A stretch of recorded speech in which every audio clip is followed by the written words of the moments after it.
Munnar കയ്യേറ്റത്തിൽ CBI അന്വേഷണം പരിഗണിക്കുമെന്ന് ഹൈക്കോടതി. ഭൂമി കയ്യേറ്റം ഒഴിപ്പിക്കുന്നതിൽ സർക്കാരിന് ആത്മാർത്ഥതയില്ല. 14 വർഷമായും നടപടികൾ എങ്ങും എത്തുന്നില്ല. മൂന്നാറിലെ വൻകിട കയ്യേറ്റങ്ങൾ ഒഴിപ്പിക്കാത്തതിൽ അന്വേഷണം നടത്തുമെന്നും കോടതിയുടെ മുന്നറിയിപ്പ്. ബിനിൽ കോടതിയിൽ നിന്നുള്ള വിവരങ്ങൾ നൽകും. ബിനിൽ, കോടതി ഒടുവിൽ വടിയെടുക്കുകയാണോ? സിബിഐ വരുമോ എന്ന തരത്തിലേക്കൊക്കെ കാര്യങ്ങൾ പോകുമ്പോൾ നിലവിൽ ഈ കോടതി മേൽനോട്ടത്തിൽ അന്വേഷണം ഉണ്ടാകുമെന്നുള്ളതാണോ? എന്താണ് കോടതി പറയുന്ന കാര്യങ്ങൾ?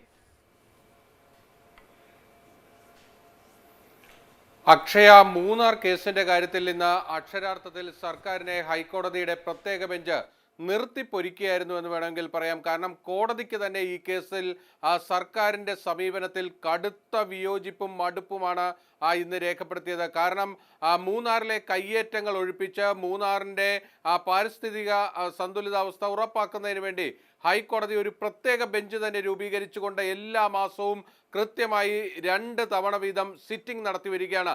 അവിടെ ഓരോ മാസവും കയ്യേറ്റം ഒഴിപ്പിക്കലുമായി ബന്ധപ്പെട്ട റിപ്പോർട്ടുകൾ ജില്ലാ കളക്ടർ സമർപ്പിക്കണം. പ്രത്യേക ഓഫീസറായി വെച്ചിരിക്കുന്ന ജില്ലാ കളക്ടറെയാണ്. പക്ഷേ കഴിഞ്ഞ മാസത്തെ റിപ്പോർട്ട് സമർപ്പിച്ചിട്ടില്ല. ഈ മാസത്തെ റിപ്പോർട്ട് ഇപ്പോൾ 27 ആകുന്നു. അങ്ങനെ ഈ 2ാമത്തെ മാസത്തെ റിപ്പോർട്ടും പെൻഡിങ്ങിലേക്ക് വരുന്നു. എന്തുകൊണ്ട് ഇതൊക്കെ സംഭവിക്കുന്നു എന്നതാണ് കോടതിക്ക് അറിയേണ്ടത്. ഈ കയ്യേറ്റം ഒഴിപ്പിക്കുന്ന കാര്യത്തിൽ സർക്കാരിന് യാതൊരുവിധ ആത്മാർത്ഥതയുമില്ല എന്നാണ് ഹൈക്കോടതി ഡിവിഷൻ ബെഞ്ച് എന്ന് പറഞ്ഞത്. മൂന്നാറിലെ സാഹചര്യം നമുക്കെല്ലാം അറിയാവുന്നതാണ്. വൻകിട കയ്യേറ്റങ്ങൾക്കെല്ലാം തന്നെ രാഷ്ട്രീയ നേതൃത്വം അവിടെ ഒത്താശ ചെയ്തു കൊടുക്കുകയാണ്.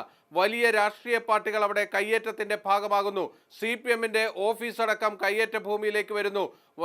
രാഷ്ട്രീയ ഭേദമന്യേ നേതാക്കന്മാർ കയ്യേറ്റക്കാരായി മാറുന്നു. അങ്ങനെ വലിയ രീതിയിൽ മൂന്നാറിനെ പാടെ തകർത്തുകൊണ്ടുള്ള ഈ കയ്യേറ്റങ്ങൾക്കെല്ലാം തന്നെ രാഷ്ട്രീയ ഒത്താശ ഏറ്റവും പ്രധാനപ്പെട്ട കാര്യമാണ്. അതുകൊണ്ട് തന്നെയാണ് ഇന്ന് ഹൈക്കോടതിക്ക് പൊട്ടിത്തെറിക്കേണ്ടി വന്നത്. ഏത് വിധേനയും ഈ കയ്യേറ്റം ഒഴിപ്പിച്ചേ പറ്റൂ. പക്ഷേ സർക്കാരിന് ഇക്കാര്യത്തിൽ ഒരു ആത്മാർത്ഥതയുമില്ല. കഴിഞ്ഞ 14 വർഷമായി മൂന്നാറിലെ കയ്യേറ്റം ഒഴിപ്പിക്കുന്ന കാര്യത്തിൽ 1 ഇഞ്ച് പോലും മുന്നോട്ട് പോകുന്നില്ല. ഇതാണ് ഹൈക്കോടതിയുടെ വിമർശനത്തിന്റെ ഏറ്റവും പ്രധാനപ്പെട്ട ഭാഗമെന്നത്. അതോടൊപ്പം തന്നെ വലിയ കയ്യേറ്റങ്ങൾ ഒഴിപ്പിക്കുന്നതിൽ ഇപ്പോഴും തടസ്സങ്ങൾ ഉണ്ടാകുന്നു. അതുകൊണ്ടാണ് ഈ കയ്യേറ്റവുമായി ബന്ധപ്പെട്ട ഉദ്യോഗസ്ഥ കയ്യേറ്റ മാഫിയ നെക്സസ് സംബന്ധിച്ച ഒരു അന്വേഷണത്തിലേക്ക് പോകാൻ ഹൈക്കോടതി ഇപ്പോൾ ആലോചിക്കുന്നത്. CBI അന്വേഷണം പരിഗണിക്കുമെന്നാണ് കോടതി പറഞ്ഞിരിക്കുന്നത്. അതോടൊപ്പം തന്നെ കേന്ദ്ര ഏജൻസികളെ ഈ മൂന്നാറിലേക്ക് വിളിച്ചു വരുത്തുമെന്ന മുന്നറിയിപ്പ് തന്നെ കോടതി നൽകിയിരിക്കുന്നു. കാരണം കോടതിക്ക് ഇതിൽ കൃത്യത വേണം. കയ്യേറ്റം ഒഴിപ്പിക്കൽ കണ്ടെത്തിയിരിക്കുന്നു, അത് നടപ്പാക്കണം. പക്ഷേ സർക്കാർ ഇക്കാര്യത്തിൽ യാതൊരു ആത്മാർത്ഥതയും കാണിക്കുന്നില്ല.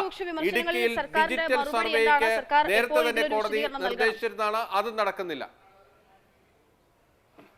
നാളെ ഹൈക്കോടതിയിൽ റവന്യൂ പ്രിൻസിപ്പൽ സെക്രട്ടറി നേരിട്ട് ഹാജരാകണമെന്നാണ് കോടതി നിർദ്ദേശിച്ചിരിക്കുന്നത്. വീഡിയോ കോൺഫറൻസിംഗ് വഴി ഉച്ചയ്ക്ക് 1:45 ഈ കേസ് വീണ്ടും ഹൈക്കോടതി ഡിവിഷൻ ബെഞ്ച് പരിഗണിക്കും. അപ്പോൾ ഈ റവന്യൂ വകുപ്പിന്റെ ഏറ്റവും മുതിർന്ന ഉദ്യോഗസ്ഥനായ റവന്യൂ പ്രിൻസിപ്പൽ സെക്രട്ടറി നേരിട്ട് കോടതിയിൽ ഹാജരായി നടപടികൾ സംബന്ധിച്ച വിശദീകരണം നൽകണം.